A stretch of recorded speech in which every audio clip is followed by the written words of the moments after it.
Fais comme tu veux. Seigneur, je mets à l'évolution ainsi d'abandon. En cette saison, au mois de septembre 2022, les hommes calculent le temps en fonction du calendrier. Toi, tu calcules le temps en fonction des saisons. Et tu sais dans quelle saison se trouve mon frère et ma soeur qui est connecté ou qui est même ici en présentiel. Tu es le maître des temps et des circonstances. Dans Daniel, on dit tu changes les temps et les circonstances. Tu as la maîtrise des temps et tu peux les changer. Je prie qu'aujourd'hui, favorablement, tu disposes les temps. Alléluia. Que tu disposes favorablement les temps et les saisons en faveur de mon frère et de ma soeur. Je prie ce soir que l'esprit de la prière se répande en ces lieux. Que l'esprit de la prophétie se répande en ces lieux. Que l'esprit de révélation se répande en ces lieux. Alléluia. Que l'esprit de grâce se répande en ces lieux. Que l'esprit de discernement se répande en ces lieux. Alors que nous allons écouter ta parole, je prie que nous soyons ouverts d'esprit et aiguisés dans notre sens. Amen. Pour savoir quelle est la volonté de Dieu, ce qui est bon, agréable et parfait, qu'est-ce qui est faux, Oh yes. et qu'est-ce qui est vrai. Nous te promettons, Seigneur, de te rendre toute la gloire et tout ce que tu vas dire et faire ce soir au nom précieux de Jésus-Christ. Amen. Amen. Amen. Amen. Voilà, soyez les bienvenus à l'église Porte des Cieux. Ce n'est pas encore le culte en présentiel, c'est un culte virtuel, c'est le deuxième en ce mois de septembre. Et par la grâce de Dieu, je suis dans la joie d'être là sur Paris en France. Dorénavant, vous me verrez entre le continent africain et européen. J'aurai finalement à passer la moitié de mon temps à Kinshasa et à Paris. Est-ce qu'on est content d'être là? Amen. Et je tenais aussi à vous informer que la date est finalement fixée. Nous aurons notre premier culte en présentiel ici à Paris le dimanche 2 octobre 2022. Dimanche 2 octobre 2022. 2 jours avant mon anniversaire, on va se retrouver ici pour célébrer le Seigneur, louer le Seigneur. Nous serons des milliers ici à Paris. L'attente est grande, tout le monde demande. Nous étions en train de chercher la salle, c'est déjà fixé par la grâce de Dieu. Vous aurez la bonne nouvelle cette semaine. Et soyez là, par la grâce de Dieu. Nous aurons des Prophetic Sunday tous les dimanches soirs, de 16h à 19h pour un début. Le temps de finaliser certaines choses et puis nous allons aller à notre adresse. Là, nous aurons enfin la salle, les bureaux et tout ce qui va s'en suivre. Mais sinon, déjà, tous les dimanches soirs, nous serons ici pour Prophetic Sunday, qui veut simplement dire dimanche prophétique. Est-ce que quelqu'un est le bienvenu en ce dimanche prophétique ici? Amen. Et je voulais aussi, les gens m'ont posé la question, prophète, est-ce qu'on peut donner la dîme? Comment faire? Tout ça. Je tenais à répondre quand même à cette question. Hier, j'étais avec quelqu'un que j'ai reçu au bureau. Je reçois chaque mercredi et samedi. Et j'exhortais notre frère, je lui disais... il me parlait des problèmes financiers qu'il avait et l'Esprit de Dieu m'a dit il faut que tu lui parles parce que son grand problème n'est pas au niveau des esprits, des démons, des liens de famille, des hôtels ou même de la mégestion. Son plus grand problème c'est au niveau de la dîme. Et j'ai commencé à lui parler, je vais vous donner ce petit exemple que j'ai donné. Je vous reçois chez moi à la maison et avec mon épouse on vous reçoit et on veut faire la salade pour vous. Alors on veut y mettre aussi de l'avocat. Nous prenons l'avocat avec tout ce qu'il faut autour pour la salade, nous ouvrons l'avocat. Quelle est la première des choses que nous faisons lorsque l'avocat est ouvert? Première chose, qu'est-ce qu'on fait? On enlève le noyau. Pourquoi? C'est pas mangeable. Parce que ça ne se mange pas, ce n'est pas comestible, excusez-moi. On ne mange pas le noyau. Pourquoi? C'est la première des choses qu'on fait. Lorsqu'on ouvre, avant quoi que ce soit, on enlève le noyau pour ne pas être dérangé par ce dernier. On le met loin de nous, on le jette même à la limite. On le met à côté, on le met à la poubelle. Pourquoi? Parce que dans l'avocat, il y a ceux qui se mangent et ceux qui ne se mangent pas. Dans l'avocat que vous voulez consommer, il y a ceux qui se mangent et ceux qui ne se mangent pas. Ceux qui ne se mangent pas, c'est la première chose que l'on retire. Pourquoi? Parce que si on mange ceux qui se mangent avec ceux qui ne se mangent pas, on aura un problème de santé. Rien ne marchera dans nos intestins et on aura des problèmes de santé. Alors qu'est-ce qu'on fait? On prend le noyau, on met de côté et on mange ce qui se mange. La Bible déclare dans Ésaïe 55, je pense, on dit lorsque Dieu envoie la pluie, il donne deux choses. Il donne la sémence au semeur et le pain à celui qui mange. Quand Dieu envoie la pluie de la bénédiction, quand Dieu vous donne une salade, quand Dieu vous donne un salaire, quand Dieu vous donne quelque chose de financier, vous ne devez jamais oublier, cette pluie est venue avec deux choses. La sémence pour le semeur et le pain pour celui qui mange. En vous, il y a deux personnes, le mangeur et le semeur. Le mangeur, c'est celui qui doit manger le pain. Mais le semeur, c'est celui qui doit semer la sémence. Quand la pluie vient, elle vient afin que ces deux dimensions de votre personnalité puissent se manifester. Premièrement, le mangeur, consommez ce que vous avez à consommer. Mais n'oubliez pas que dans la pluie, il y a aussi la semence. C'est ainsi que le noyau, c'est l'image de la dîme. Beaucoup de gens ont des problèmes, leur santé financière est malade aujourd'hui. Pourquoi? Parce qu'ils mangent ceux qui se mangent avec ceux qui ne se mangent pas. Ils mangent tout leur salaire avec la dîme y compris et ils disent gloire à Dieu, Dieu m'a béni. Laisse-moi te dire, là tu es mangeur, tu n'es pas un semeur.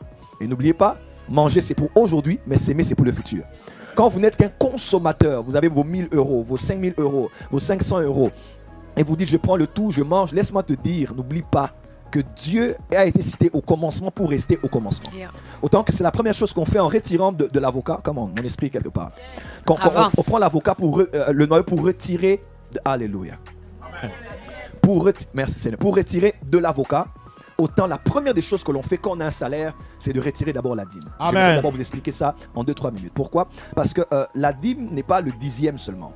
La dîme, c'est le 10e prélevé avant une quelconque dépense. Yes. Parce que beaucoup de gens pensent donner la dîme, mais ils donnent le 10e. Par exemple, vous avez 1000 euros de salaire et vous dépensez tout ce que vous avez à dépenser, payez ici, payez là. Et puis, hé chérie, est-ce que tu as encore de l'argent? Oui, j'ai 150 euros, gloire à Dieu Seigneur. On allait bouffer la dîme et on prend 100 euros, on donne à Dieu. À vrai dire, on n'a pas donné la dîme, on a donné le 10e. Yes. Parce que toute dîme est un 10e et tout 10e n'est pas la dîme. La dîme, c'est j'ai mes 1000 euros. La première chose que je dis, Seigneur, tu m'as donné la santé pour travailler. Tu m'as donné la force pour travailler. Tu m'as donné un lieu où travailler. Pendant que plusieurs sont malades, plusieurs ne sont plus vivants, plusieurs ont fini les études mais n'ont pas de travail. Moi, j'en ai un. Yeah. Tu es la source de mes ressources. Avant une quelconque dépense, j'enlève mes 100 euros parce que ce qui est en premier est d'abord pour toi. Quand nous prenons en premier, c'est le signe de l'adoration. Nous disons à Dieu, Seigneur, tu es en premier pour rester le premier. Amen. Et quand vous prélevez le premier, n'oubliez pas, c'est exactement comme l'arbre de la connaissance du bien et du mal. Dieu a dit, si vous voulez manger tous les fruits des arbres que vous trouverez dans le jardin, mais le fruit de cet arbre, vous ne mangerez point. Yeah. Parce que je vous donne la permission de tout manger, sauf celui-ci. C'est vrai. Mais si vous mangez celui-ci, je vous priverai de manger tous les autres. Quand vous mangez un 10e, 9 dixièmes, vous ne pourrez pas manger de cela. C'est ce que beaucoup de gens aujourd'hui perdent de l'argent, ils investissent mal, ils ne savent pas comment faire les choses parce qu'ils n'ont pas commencé par les prémices. Adam était la prémisse. Caïn et Abel, la différence entre l'un et l'autre n'était pas le fait que l'un donnait du végétal, l'autre a donné du sang. Non, loin de là, il est écrit que Abel a donné les premiers-nés. Les premiers-nés, les premiers-nés. Beaucoup de gens ne voient pas ce verset. Le premier-né, c'est ce qu'il avait en premier. Tout ce qui est en premier, que ce soit les bêtes ou les fils aînés, tout ce qui est en premier revient à Dieu. Alors là où vous êtes, n'hésitez pas, les liens sont là, n'hésitez pas d'apporter votre dîme. J'entends les fameux réformateurs dire non, prophète, la dîme c'est la loi, écoutez-moi. La loi de Moïse a institutionnalisé la dîme, mais la dîme vient d'Abraham. Et à l'époque d'Abraham, il n'y avait pas de loi. C'était la loi de la révélation, Yeah. la loi de l'amour, la loi de l'honneur. Yeah. Il a la victoire sur plusieurs peuples. La dîme de tout ce qu'il avait, il donne à Melchisédek. Il n'y avait aucune loi, aucun décalogue, aucun Pentateuque, aucune loi de Moïse. Mais c'était la loi dans son âme pour dire à Dieu, ce que j'ai, c'est ce que je te donne. Et je vais terminer en disant ceci. Votre 100% de revenu appartient à Dieu. La terre et tout ce qu'elle renferme appartient à l'Éternel, n'est-ce pas? Yeah. Alors Dieu ne veut pas prendre les 100. Pourquoi? Parce que vous avez aussi une vie, vous avez une femme, vous avez des enfants, des responsabilités. Dieu ne veut pas que vous puissiez tout lui donner, non. Mais quand Dieu veut tout prendre, il prend le tout par le 10e. Pourquoi? Parce que le chiffre 10, c'est le chiffre de la représentation. Exactement. Il avait tellement de choses à dire à Israël qu'il a condensé ça en 10 lois. Parce que le chiffre 10, c'est celui de la représentation. Ça Exactement. représente la masse, tout ce qu'on a voulu recevoir. Dieu veut prendre tout ce que vous avez, mais il ne peut le prendre parce que vous avez aussi une vie. Alors il prend tout par le 10e. Et quand vous donnez à Dieu le 10e, Dieu protège le reste parce que ça lui appartient. Amen. Que Dieu vous bénisse. On Amen. acclame très fort pour le Seigneur. On acclame très très fort pour le Seigneur. On acclame Amen. très fort pour le Seigneur. Alléluia. Nous allons, si ça ne vous dérange pas, nous lever pour lire la parole de Dieu. Nous allons lire la parole de Dieu ce soir. Nous parlons du thème en ce dimanche soir. Nous parlons sur le thème tout ce qu'il faut savoir sur les faux prophètes. Tout ce qu'il faut savoir sur les faux prophètes. Tout ce qu'il faut savoir sur les faux prophètes. Amen. Amen. Je vous propose une série de textes ce soir que nous allons tous lire.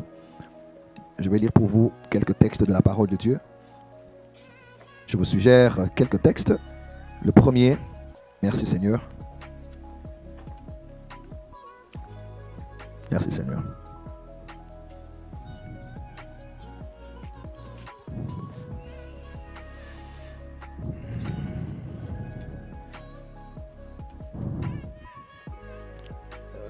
Nous allons lire, je cherche mes textes. Voilà. Matthieu, chapitre 7.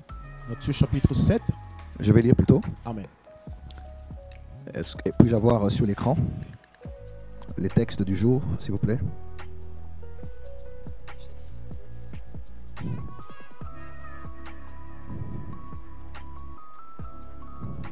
Matthieu, chapitre 7.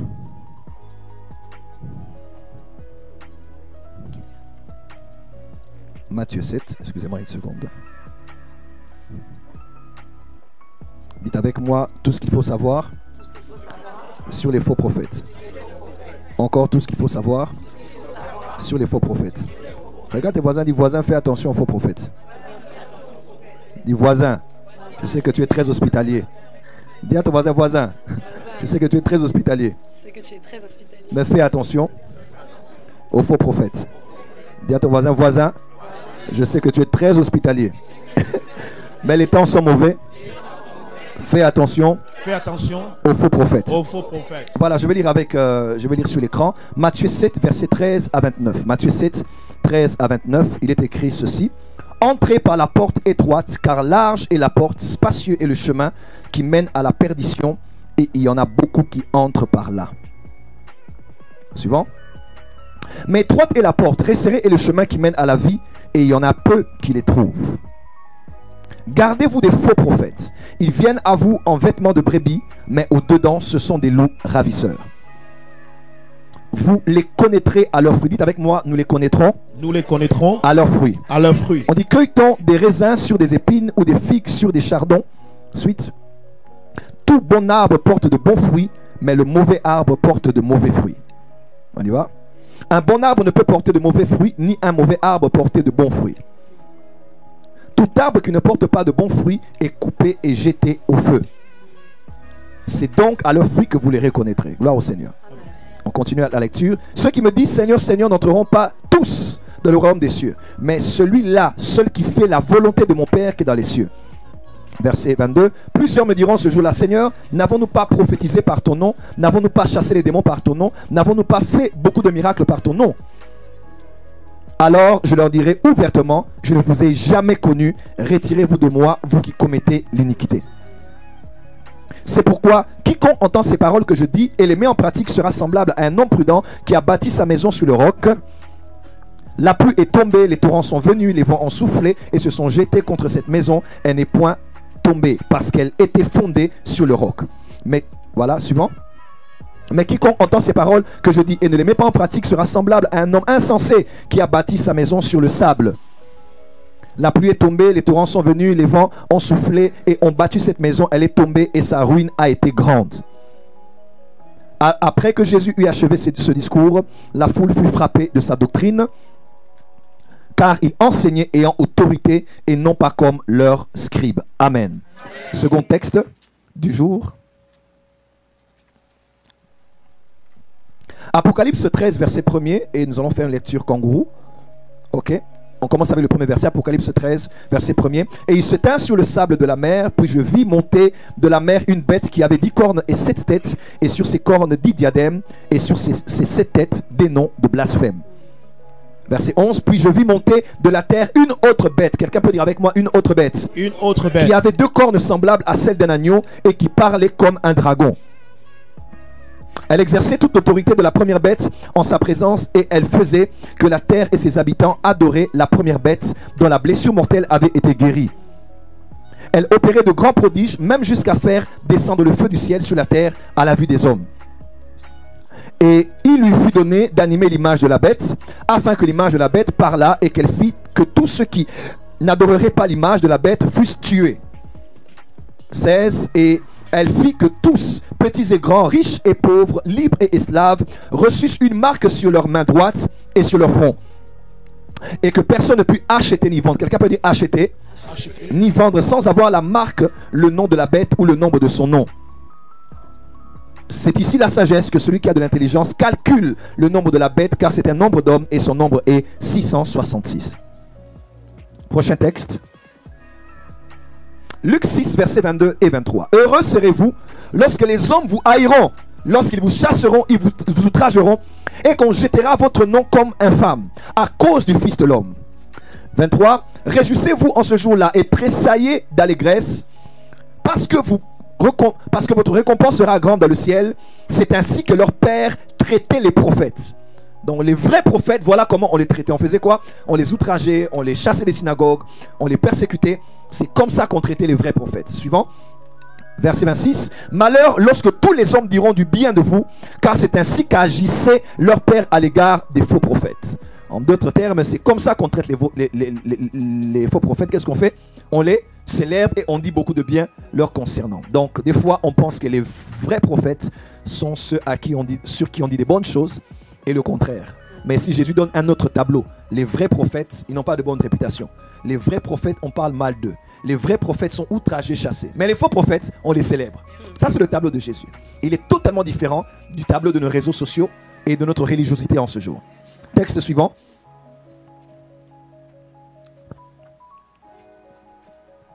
C'était le dernier? Ok, d'accord. Merci, mettez-vous. On acclame très fort pour le Seigneur. Merci.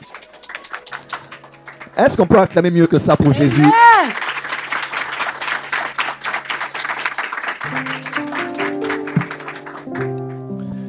Tout ce qu'il faut savoir sur les faux prophètes. Bienvenue encore à vous tous qui nous avez rejoints ce soir. Nous parlons de ce thème qui est un fardeau que je porte dans mon esprit depuis quelque temps et je tenais à le partager avec vous en ce Prophetic Sunday. Tout ce qu'il faut savoir sur les faux prophètes. L'univers dans lequel nous sommes est un univers qui est régi par des lois. Ce sont des lois universelles. Nous avons une loi qu'on appelle la loi de la polarité. On dirait même de la bipolarité, deux pôles.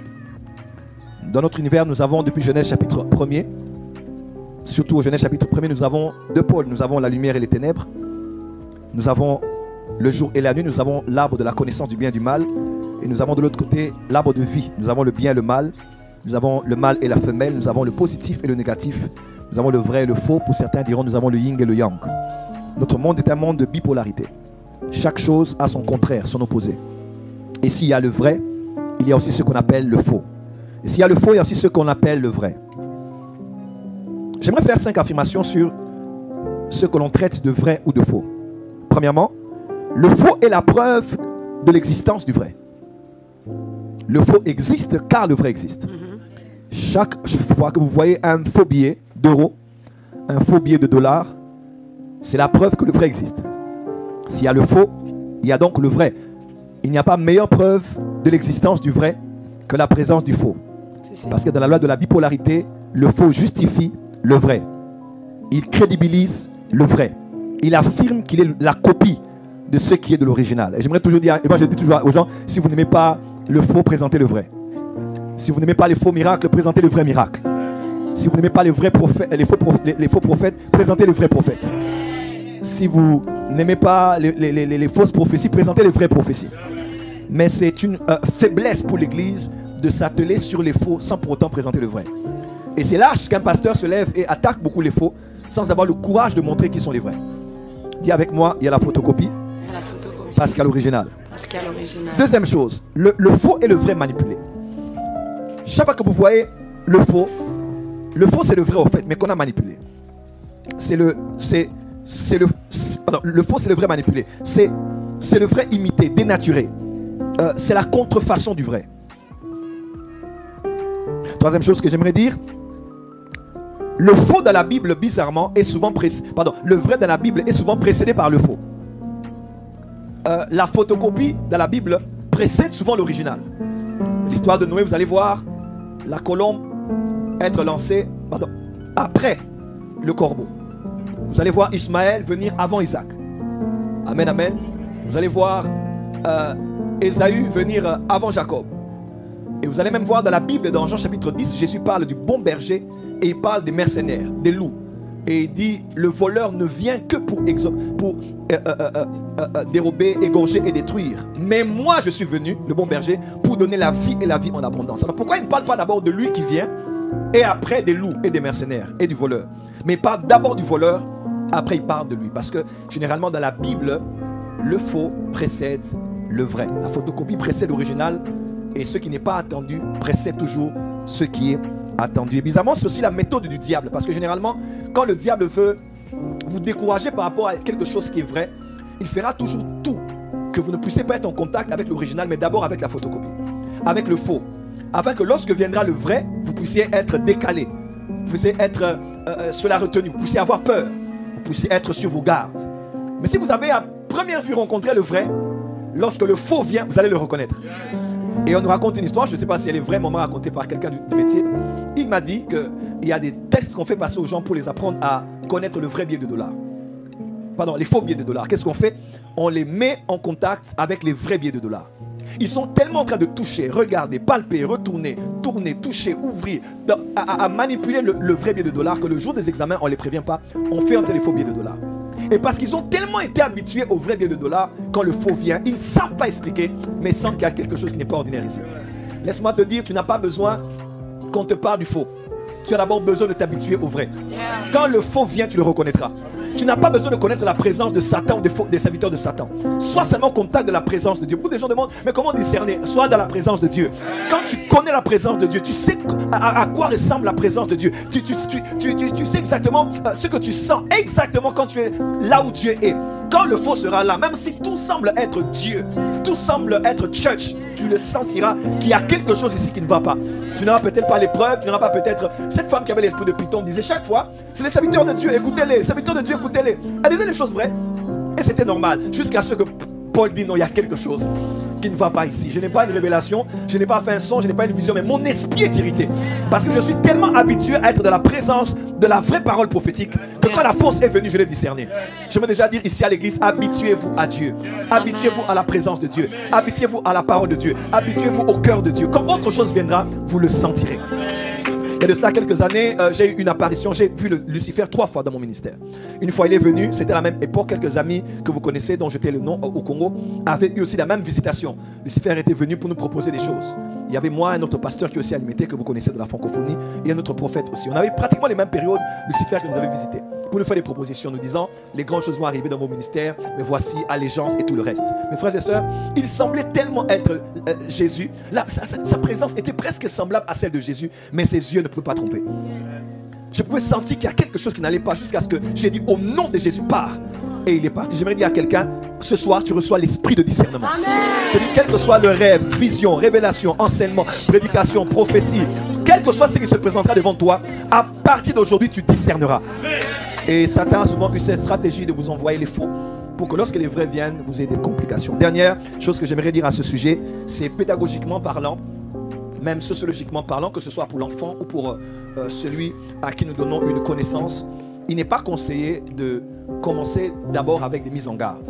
Vous savez, lorsque vous êtes une tante ou une mère disant à votre jeune fille, ma fille, j'étais déçu de ma vie, mais voilà, je me suis bien marié, regarde votre père d'ailleurs, mais fais attention aux hommes qui trompent les femmes.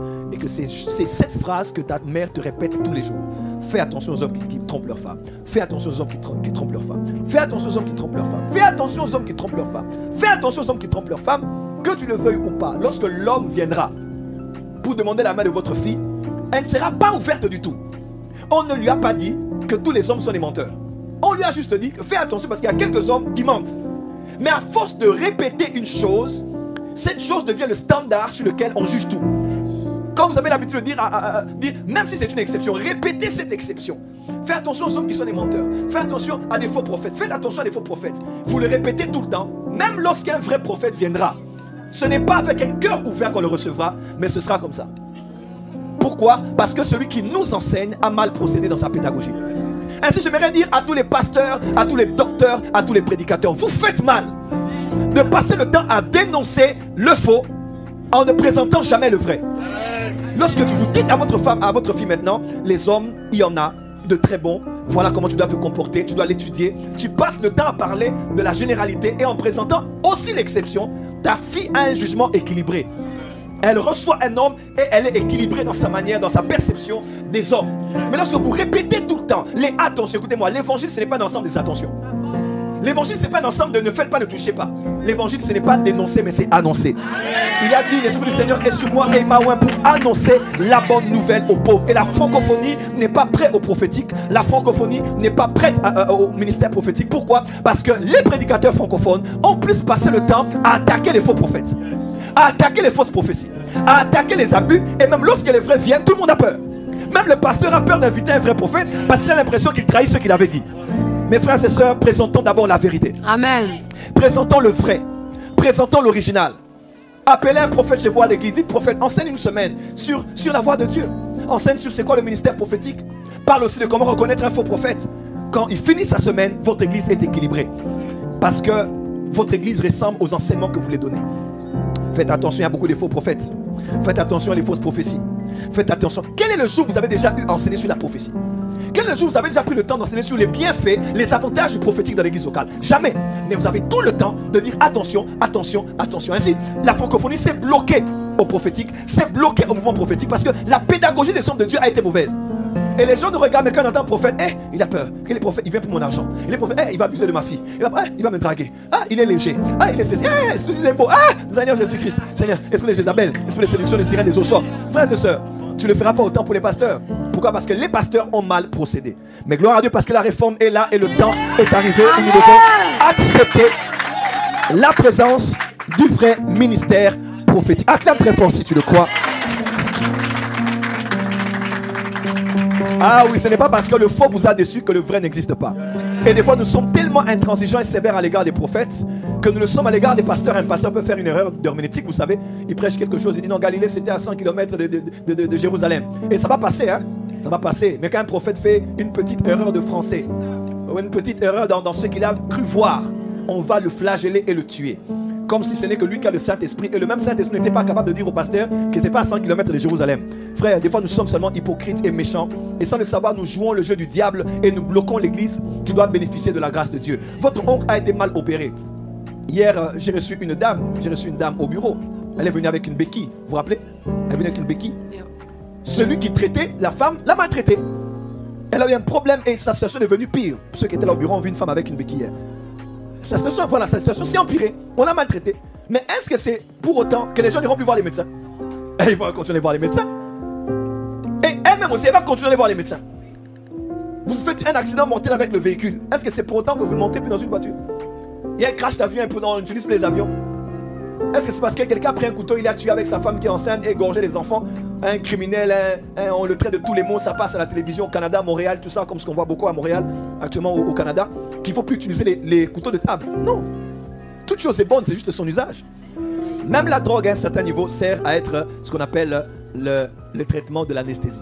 C'est juste la drogue, mais mesurée, préparée pour une raison particulière. Mes frères et sœurs, le prophétique est une bonne chose. Le ministère prophétique est une très bonne chose. Mais nous allons essayer de voir ce soir ce que le faux est réellement dans la parole de Dieu et dans l'expérience de ce que nous avons. D'abord, nous devons savoir ce que le faux prophète n'est pas. C'est facile, hein? On vous appelle comment? Hugues. Voilà, Hugues, on vous appelle Hugues. Ce que Hugues n'est pas. Hugues n'est pas une femme. Ok? Donc, quand vous voyez une femme, vous savez déjà que ce n'est pas Hugues du tout, n'est-ce pas? Pourquoi? Parce que Hugues est un homme, il n'est pas une femme du tout. Alors il est très facile de discerner ce que le faux prophète est si on discerne ce qu'il n'est pas. Le faux prophète numéro 1, ce n'est pas forcément un prophète qui fait des erreurs d'interprétation de la parole, qu'on appelle aussi herméneutique. Herméneutique, c'est beaucoup plus par rapport à l'art de communiquer le message. L'herméneutique, c'est par rapport au contenu, à l'interprétation des textes, aux exégèses et ainsi de suite. Et on ne peut pas dire qu'une personne qui est un vrai prophète, qui sort, comme il y a une vidéo qui a été virale sur les réseaux sociaux, il y a quelqu'un qui a prêché sur, je crois, la voyance, il dit, voilà, vaillant héros. Dieu dit à Gédéon, il dit, vaillant héros. Et ce jeune prophète a dit, voilà, Dieu a dit à Gédéon, voyant héros. Donc Gédéon était un voyant. Il avait la grâce de la voyance. Et tout le monde s'est moqué de lui. Je me suis dit, je dois trouver ce jeune garçon. Pourquoi? Parce qu'il a peut-être la bonne volonté, mais il n'a pas eu un encadrement. Il a le zèle que nous avions tous au départ, n'est-ce pas? Et il ne connaît peut-être pas le bon français comme vous. À la place de vaillant, il a cru que c'était voyant. Et il a utilisé ça pour parler de la voyance. Voyance prophétique. Ouais. Et on ne peut pas, à cause de ça, dire que c'est un faux prophète. Il faut beaucoup pour attester qu'un homme, un prédicateur, une prédicatrice est une fausse prophétesse ou est un faux prophète. Il faut beaucoup. Les erreurs d'interprétation de la parole, même des enseignements. Quelqu'un peut avoir son point de vue sur la dîme, peut avoir son point de vue sur le voile, peut avoir son point de vue sur certains domaines, mais dans les fondamentaux, il n'est pas faux. Ça ne fait pas de lui un hérétique, parce qu'il croit en quelque chose plus qu'en autre. Donc un faux prophète n'est pas forcément quelqu'un qui fait des erreurs des Écritures. Le prophète William Marion Branham était un vrai prophète, mais qui avait fait beaucoup d'erreurs dans l'interprétation des Écritures. En laissant entendre que Ève avait couché avec le serpent et que le fruit c'était le sexe, et en liant ça avec Cantique des Cantiques. Mais ça ne veut pas dire que c'était un vrai prophète, mais qui a fait des erreurs de doctrine. Voilà pourquoi le conseil que nous donnons aussi, c'est qu'il faut que les prophètes étudient aussi la Bible. C'est très au-delà d'être dans les nuages et de voir les choses, les visions, les révélations. C'est important aussi, impératif de s'asseoir et d'apprendre. Un prophète disait, je n'aime pas la théologie, moi c'est la généalogie, moi c'est l'esprit de Dieu, moi c'est la révélation, moi ce n'est pas la parole. Je dis, prophète, vous avez quelle version de la Bible? Il dit Louis II. J'ai dit, ouvrez la Bible. Et il ouvre, première page. On écrit quoi? Louis II, docteur en théologie. J'ai dit, d'accord, vous utilisez la Bible d'un théologien. La Bible n'est pas satanique, la théologie n'est pas diabolique. Mais Dieu, on ne le connaît pas dans la théologie. Dieu, on le connaît par la révélation. La connaissance est bonne, mais elle enfle. Mais c'est l'amour qui édifie. On connaît Dieu par révélation. Sinon, les Juifs allaient se convertir parce qu'ils connaissaient l'hébreu. Les Grecs parce qu'ils connaissaient le grec. Donc, c'est pas parce que tu dis oh, métanéo, ou bien sotéria, ou bien pas parce que ça n'impressionne personne, l'hébreu et le grec. Sinon, les Juifs là allaient se convertir et les Grecs allaient se convertir. On connaît Dieu par révélation personnelle, par la personne de Jésus-Christ, son Fils. Quelqu'un peut dire amen très fort. Mais dans les fondamentaux, la théologie nous aide. Voilà pourquoi prophète, étudier.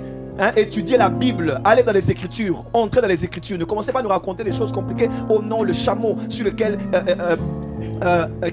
Eliezer était pour aller prendre Rebecca comme femme. C'est le chameau à deux bosses. Les deux bosses, c'est dans le Nouveau Testament. Dites amen. Les quatre pattes du chameau, c'est les quatre évangiles. Et puis la graisse qu'il y a dedans, dans le chameau, c'est l'onction. Mon frère, donc l'onction, c'est le mystère du chameau. Et les gens qui prêchent des thèmes très compliqués. Très compliqués. Pourquoi? Parce qu'on veut en faire de trop en n'ayant pas une base. Vous êtes prophète, étudiez. Il y a beaucoup de formations en ligne aujourd'hui. Étudiez la Bible, maîtrisez l'Ancien et le Nouveau Testament. Soyez cohérent, clair, logique dans ce que vous dites. Au point où personne ne peut venir vous contredire. Par rapport, moi je dis aux gens, je dis, si quelqu'un veut contredire mes messages là, oh, mes enseignements, viens, on va s'asseoir. L'hébreu je connais, le grec je connais. Et je suis des émissions de ce que nos contradicteurs disent de ce que nous prêchons. Donc je sais ce que vous savez, ce que vous ne savez pas. Viens, on va discuter. Dis avance prophète. Dis à ton voisin, connais les Écritures, aime les Écritures. Et Dieu élève une nouvelle race de prophètes qui vont pas seulement dire je vois et j'entends, mais mon esprit est en République Dominicaine. Ok. Mon esprit est en République Dominicaine. Rappelez-moi tout à l'heure, laissez-moi finir l'enseignement. Mon esprit est en République Dominicaine. Laïra Sobraki Yamazava et la Koria Basaka. Acclamez encore pour le Saint-Esprit. Alléluia, merci Seigneur. Alléluia. Alléluia. Donc, deuxièmement, le faux prophète, pour finir le premier point, le faux prophète, c'est surtout celui qui enseigne consciemment, qui enseigne intentionnellement de faux messages, de faux enseignements, avec de mauvaises motivations et de mauvais objectifs. Donc, il sait que ce qu'il fait là, ce sont des faux enseignements. Lui, il peut être considéré comme un faux prophète, pas celui qui fait des erreurs dans l'interprétation des Écritures. Deuxièmement, un faux prophète n'est pas forcément, c'est-à-dire il peut ou ne pas, il n'est pas forcément un prophète qui prophétise une chose qui ne se réalise pas. Je sais que nous aimons Deutéronome 13. Oh, un prophète, s'il annonce quelque chose qui ne s'accomplit pas, c'est un faux prophète. Vous allez le lapider. Et quand un prophète lance une parole et que la parole sort et qu'elle ne s'accomplit pas, oh non, non, non, on oublie toutes les vraies paroles qu'il avait eu à sortir et on se dit c'est un faux prophète, ou bien c'est une fausse prophétesse. Nous avons tous été bénis par le ministère de MCTV. Ils font un grand travail, de bénissons Dieu pour ça. Et par eux, j'ai découvert un homme de Dieu, il y a de cela plusieurs années, qu'on a tous découvert, qui était ici dans une église de la place à Paris. J'ai découvert un homme de Dieu, un prophète, qui venait en France, qui vient encore peut-être, et dont le témoignage nous a tous émus, bouleversés. Prophète Bernard Blessé. Un Ghanéen qui a un témoignage terrible. Sa mère était prostituée et comment il est arrivé, je crois, en Angleterre. Et on a tous été émus. Et puis son ministère prophétique terrible. Les précisions sur les présidentielles, les précisions sur la vie des gens, les précisions. Et je suivais son ministère de près, dans le ministère qu'il fréquente ici en France. Jusqu'au jour où il a prophétisé Hillary Clinton allait être président des États-Unis. Et vous savez quoi, on a tous attendu parce qu'on avait déjà le record de son ministère prophétique. Et la francophonie a été déçue parce qu'elle n'était pas présidente des États-Unis. Il avait dit the next will be a woman. Et ça n'a pas été le cas. On peut essayer de le justifier. Non, la vraie présidente, c'est celle qui est dans l'ombre. Vous savez, on peut toujours dire des choses comme ça. Mais la francophonie a été beaucoup déçue par cette expérience. Autant que les dernières années, avec la prophétie de T.B. Joshua, qu'Hillary Clinton allait être présidente. C'était Hillary, c'est ça? Ou bien c'était Trump? T.B. Joshua a donné une récente prophétie sur les élections des États-Unis qui ne se sont pas accomplies. Et en tout cas, beaucoup de ceux que j'ai connus ont été brisés un peu en France. Brisés un peu de la francophonie. Et même quand il prophétise encore cet homme de Dieu, on a beaucoup de peine. L'engouement qu'il avait en France n'a plus été la même. Pourquoi? N'a plus été le même. Pourquoi? Parce qu'on a été déçus de n'avoir pas vu une prophétie libérée s'accomplir. J'aimerais vous dire, ça ne fait pas de cet homme un faux prophète. Dites amen bien. Je suis prophète, ça fait plus de 20 ans que j'ai fait ce travail. J'ai prophétisé des choses qui ne se sont pas accomplies. Mais ça ne fait pas de moi un faux. Frère, j'ai prophétisé les élections au Nigeria. J'ai prophétisé les élections au Gabon, vrai. Mali, vrai. Égypte, Éthiopie, Égypte, vrai. Burundi, Congo, avec beaucoup de précision. Vrai. Et un jour, je me rappelle à Romeo Golf au Congo, je me lève, je dis, je vois les élections au Nigeria. Pas accompli. J'ai dit,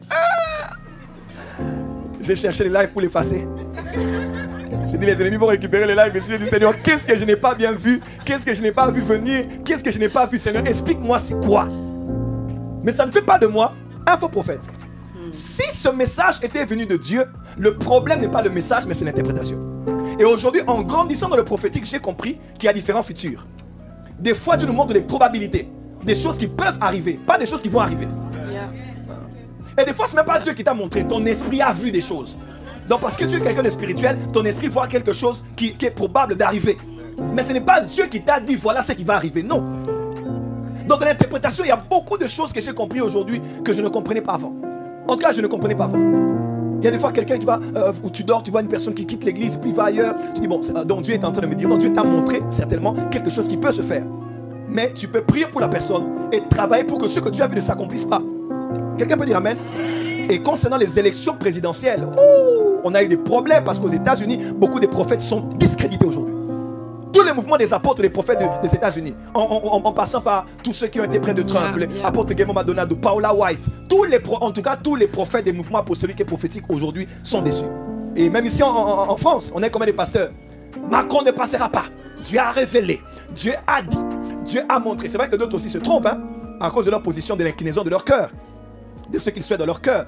Et écoutez-moi, je vais vous dire une vérité terrible, hein. Dieu n'a jamais souhaité qu'un chef d'État soit chrétien, hein. Il ne faut pas un chef d'État chrétien pour changer un pays. Ah oui, des fois Dieu passe par le leadership et souvent Dieu passe par la personne près du leadership. Si ce roi est un roi païen, il doit avoir un Joseph près de lui.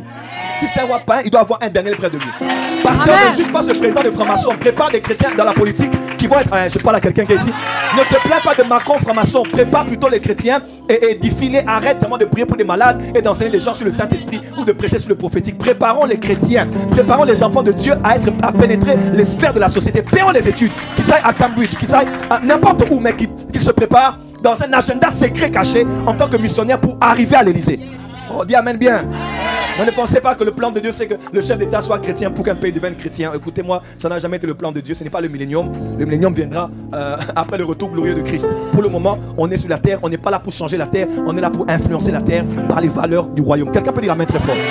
Oh, acclame très fort là où tu es. Alléluia. Qui a déjà reçu une prophétie, c'est qui ne s'est jamais réalisé? Oui. Autant marqué, cette année tu vas te marier. Et l'année se termine. Il n'y a même pas eu quelqu'un qui t'a fait. Et tu mets le prophète a menti. Non. Parce que pour que la prophétie s'accomplisse, il faut aussi beaucoup de prérequis. Il faut beaucoup de préalables. Il y a des choses que tu dois aussi faire pour que tu vois, pour voir ces choses se réaliser.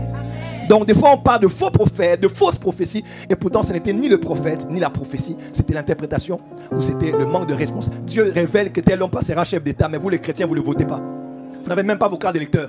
Vous parlez déjà de quelque chose qui est truqué. Dieu ne fera pas de miracle. Dieu ne va pas révéler des esprits pour aller voter. Non. Si Dieu a révélé que mon fils Max sera chef d'État ici, vous devez, vous les chrétiens, vous dire, oh, on a l'un de l'autre qui sera président. Alors on fait les mobilisations. Quelqu'un peut dire amen très fort. Mais quand vous ne faites que des débats prophétiques, eschatologiques et des démons, vous n'allez passer à côté. Ce que Dieu vous a dit est vrai, mais vous ne vous êtes pas mobilisé parce que les élections n'ont rien à voir avec Dieu. D'abord, parce que Dieu, nous ne sommes pas dans la théocratie, mais dans la démocratie, même dans la dictature, dans l'impérialisme. Donc il y a beaucoup d'enjeux autour de ça.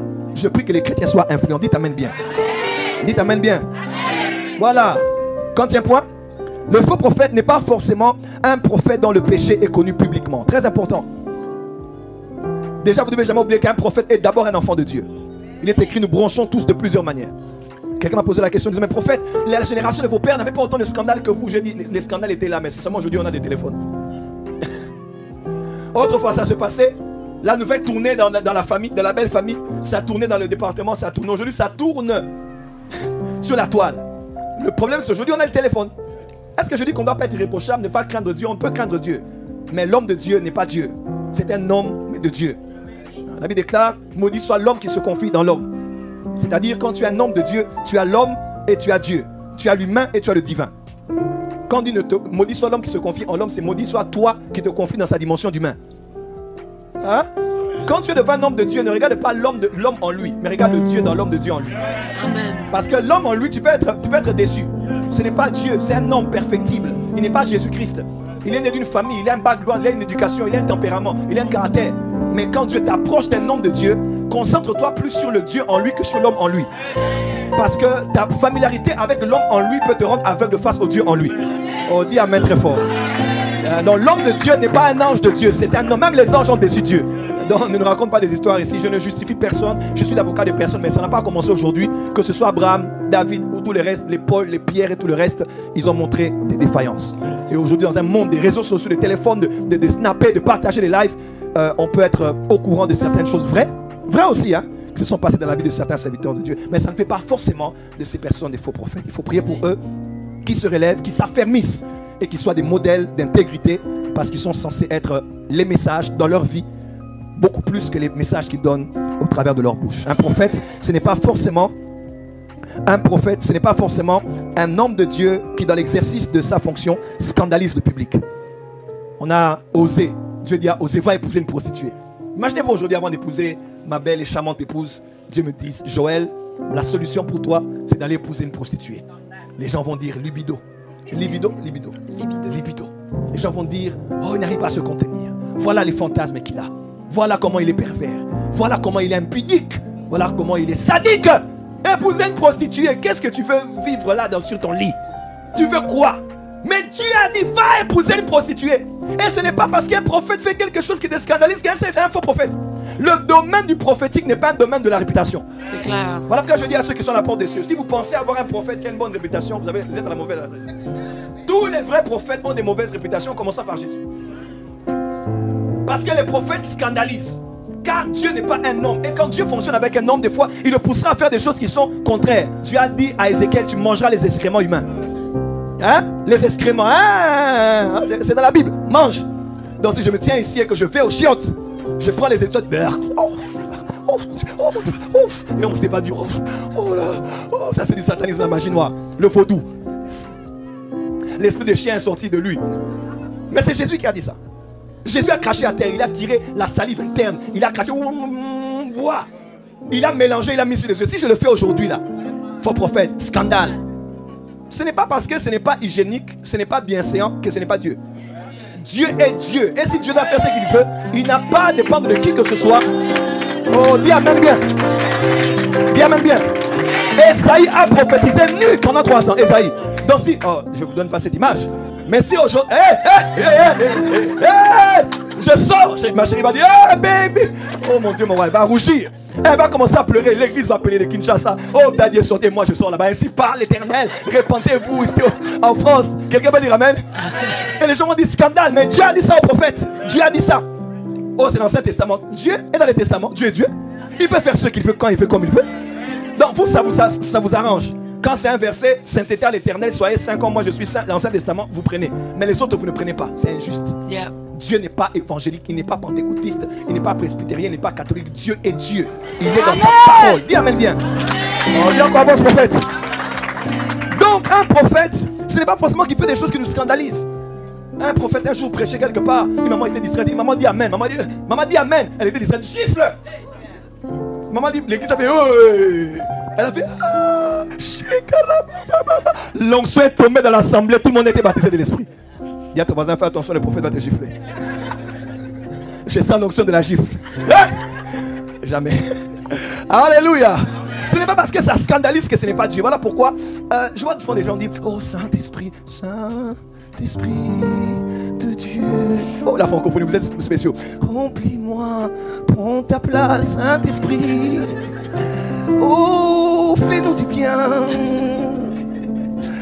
Sens-toi libre, Saint-Esprit.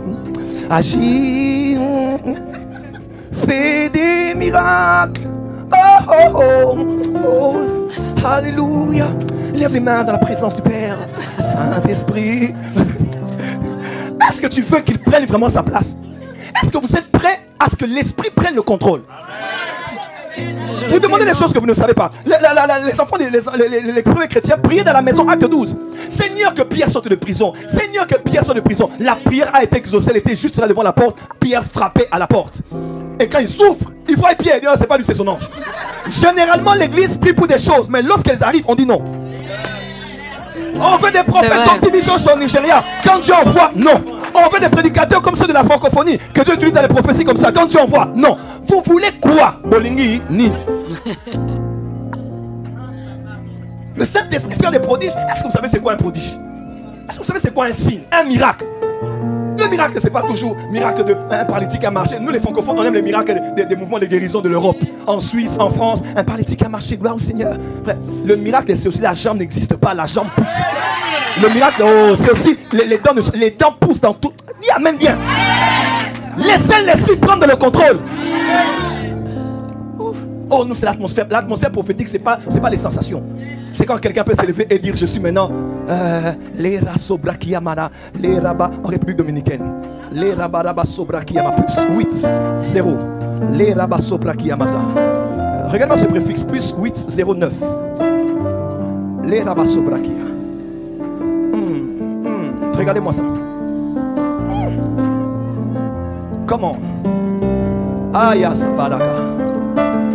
Cherche-moi le préfixe. République Dominicaine. Dis à ton voisin, bienvenue au prophète Alexandre. J'ai hâte des cultes en prêt, c'est ça? République Dominicaine. Acclamez très fort.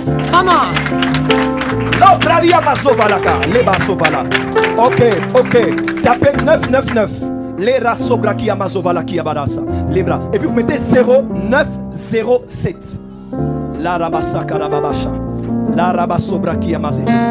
Alléluia, alléluia, alléluia, alléluia, alléluia, alléluia, alléluia. Acclamez très fort. Le numéro est complet. Est-ce qu'il est complet? Il est complet?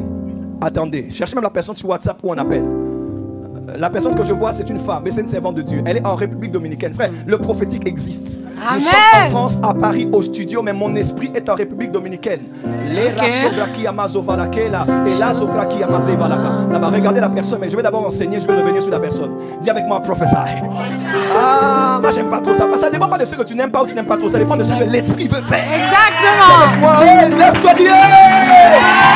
Que la révolution commence. Que la révolution commence. Alléluia. Alléluia. Alléluia. Je vois Nancy. La Rabassé Brakiaba. Vérifiez si c'est Madame Nancy. Elle a comme 3 noms comme ça. Nancy, tout ça. Je cherche dans mon esprit. Comment. François. Des noms comme ça. Ok. Je vais arriver. Demandez-moi si c'est Madame Nancy. Et vous me faites signe. Je veux venir tout à l'heure. Dites à la personne, c'est servante de Dieu, qu'elle reste calme. La personne est en ligne. Elle a coupé. Ah. Ok, viens, donne-moi. Viens avec moi, professeur. Professeur. Ok.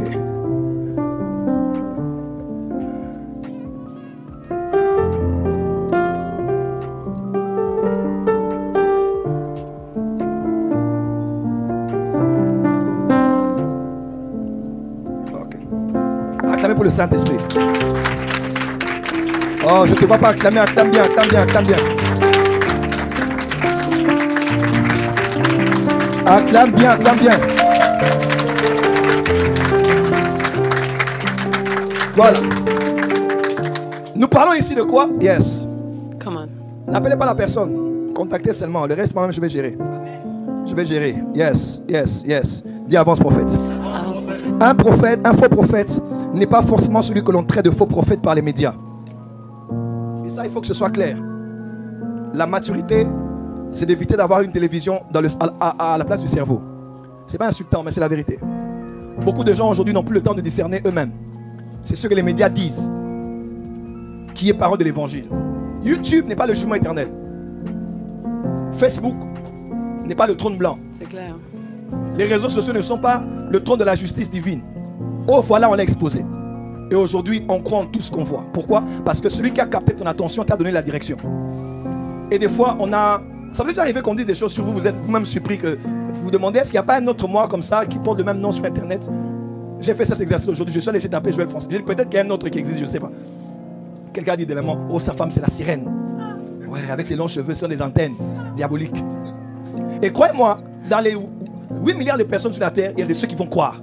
Ils vont dire attention, Satan peut t'envoyer une femme qui a de longs cheveux. C'est l'esprit des eaux, l'esprit des sirènes. On vit dans un monde aujourd'hui influencé par les médias. Voilà pourquoi, enfants de Dieu, ne soyez pas conduits par les réseaux sociaux, soyez conduits par le Saint-Esprit. Faites-vous une opinion vous-même de ceux qui se présentent à vous sur Internet.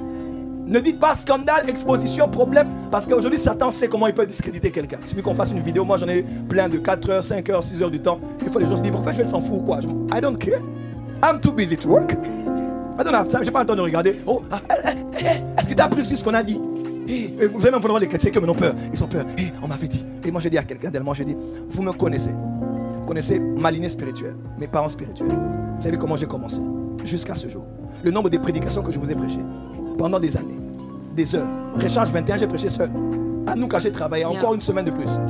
Je travaille jour et nuit, sans repos. Je sacrifie même mon mariage qui vient à peine de commencer. Avec ma femme, on met tout dans les choses de Dieu. Comme vous nous voyez d'un avion à un autre. Quand c'est elle, je suis avec elle pour son ministère. Quand c'est moi, elle est avec moi. Et on travaille comme ça. Donc vous allez oublier tout ce que j'ai fait pour quelqu'un qui vous a dit une chose, une seule phrase sur WhatsApp. Ou pour quelqu'un que vous ne connaissez même pas, qui se lève et qui dit, voici le message que Dieu m'a donné sur le prophète Joël. Répands-toi. Et toi, quand tu entends, tu dis, hey, comment tu peux croire en quelqu'un que tu ne connais même pas? Tu ne sais même pas de quel pays. Mais parce que c'est sur Internet, c'est vrai, c'est faux. Le témoignage de Dieu plus que le témoignage des hommes. Que ce soit moi ou un autre pasteur de la place, un vrai ou un faux, ou un ami, ou quelqu'un autour de vous. Des fois, on s'est séparé de bonnes personnes à cause des mauvaises choses qu'on a prises sur elles. C'est vrai. On a eu peur, on a voulu sauver sa peau, son image. On s'est séparé des personnes qui avaient en elles des bénédictions pour nous. Voilà pourquoi faites attention à ceux devant quoi vous exposez vos yeux et vos oreilles. Parce que beaucoup de vrais prophètes ont été disqualifiés à cause des réseaux sociaux. De ce que les gens choisissent de montrer contre eux. Et des fois même des choses fausses. Mes frères et sœurs, faites-vous votre propre opinion. Que ce soit sur un footballeur, peu importe. Si vous ne maîtrisez pas l'histoire, taisez-vous. On n'est pas obligé de toujours faire une vidéo. Voilà mon avis sur telle affaire. Voilà mon avis sur tel prophète. Il y a des gens qui me demandent, prophète, tu ne parles pas sur tel. Je ne suis pas obligé de parler. Je parlerai à Dieu à genoux. Parce que Dieu voit ce que je ne vois pas, il sait ce que je ne sais pas. Mais des fois, trop parler peut tuer, comme on dit. Celui qui parle, ne manque pas de péché. Tout le monde veut parler, mettre la. Dire. Tu n'es pas obligé de parler. À un moment de la sagesse, il faut se taire. Il faut se taire. Est-ce que quelqu'un béni par cet enseignement? Oh yes. C'est important qu'on ait des équivoques, n'est-ce pas? Un prophète, un faux prophète, pardon, un faux prophète n'est pas forcément celui qui est critiqué sur les réseaux sociaux. Parce que ce qu'on voit n'est pas toujours la réalité. Et par la manipulation aujourd'hui, on peut vous faire croire des choses que... Je regardais un documentaire dernièrement, on parlait de comment on peut créer un faux souvenir en vous.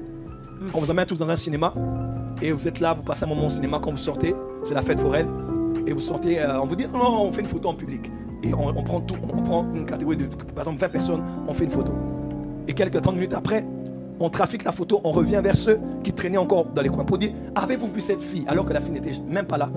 On l'a insérée par Photoshop sur la photo.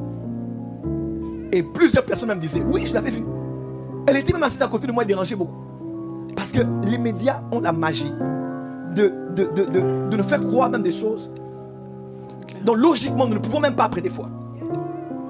La manipulation des médias. Voilà pourquoi faites attention. Je vais vous faire quitter votre église là où vous êtes juste parce qu'on a aussi fait une vidéo sur lui. Ne pensez pas qu'un vrai homme de Dieu doit être sans vidéo. Ça n'existe pas. Benny Hinn a des centaines de vidéos contre lui. Ça n'a jamais tué son ministère. Moi je dis à quelqu'un, si ton ministère meurt parce qu'il y a une vidéo sur toi ou une femme t'a attaqué, tu n'as pas l'onction. Un homme qui a l'onction, oh lâchez voilà calabas. Quand tu as Dieu, tu as Dieu. Et ça ne s'arrêtera pas. Même tout à l'heure, vous allez voir peut-être bientôt notre vidéo contre moi. Oh, prophète a fait ceci, prophète a... Mes frères et sœurs, c'est des choses normales. Il faut s'y habituer. À l'époque de Jésus, c'était aussi pareil. Dis à ton voisin, mets-toi à genoux et demande à Dieu. Je parlais à quelqu'un de la main qui me disait, oh non, un frère. J'ai dit, papa, je n'ai pas justifié. Vous avez Dieu, n'est-ce pas? Oui, j'ai dit, ok. Vous rentrez à la maison, mettez-vous à genoux. Demandez à Dieu sincèrement si je suis ou je ne suis pas son serviteur. Ce qu'il vous dira là, croyez. C'est tout. Je crois que vous avez Dieu, vous êtes un enfant. Vous êtes sincère dans votre jugement. Mais priez vous-même. Priez. Le jugement de Dieu est plus que celui des hommes. Quelqu'un peut dire Amen? Amen. Un faux prophète aussi n'est pas tout prophète qui n'est pas à la tête d'une secte ou d'un regroupement spirituel. Écoutez, excusez-moi, dans l'islam, vous appelez prophète, ça ne passera pas. Parce qu'il y a un seul prophète. chez les Juifs, vous appelez prophète, ça passe pas trop. Parce qu'il y a un seul prophète, c'est Moshe, c'est Moïse. Et des fois, tout celui qui n'est pas, par exemple nos frères branhamistes, ils vous diront, vous n'êtes pas prophète parce que c'est Branham le seul prophète. Il est écrit dans Ephésiens 4, verset 11. Il a donné à l'église des prophètes. Après les apôtres, les évangélistes, les pasteurs et les docteurs. Il n'y a pas un prophète, il y a des prophètes. Et ce n'est pas parce que un prophète n'est pas celui qui est à la tête de votre représentation religieuse. Il y a même un prophète comme ça, j'ai vu sur internet, Kakou Philippe. Ah. Donc quand ses disciples voient prophète devant un prénom ou un nom, oh, c'est le diable. Pourquoi? Parce que tant qu'il n'est pas le leader de notre regroupement spirituel, il ne peut pas être prophète. Parce qu'il y a un seul prophète, le seul, unique et le véritable. Il y a des prophètes. Acte 15, verset 32, on a envoyé on a envoyé Jude et Silas qui étaient tous les deux des prophètes. Ils étaient des prophètes. Jude et Silas étaient tous les deux des prophètes. La louange de Paul et Silas dans la prison, c'était une louange apostolique et prophétique. Silas était un prophète et Paul était un apôtre. Des prophètes, pas un prophète, des prophètes. Soyez humbles. Dieu a beaucoup d'instruments entre ses mains. On peut acclamer pour le Seigneur très fort.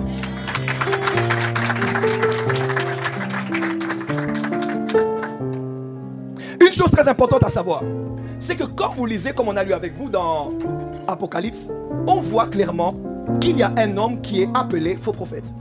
Et même plus loin, lorsque le jugement de Dieu tombe sur la terre, on nous montre clairement et distinctement que le faux prophète a été jeté dans le lac de feu.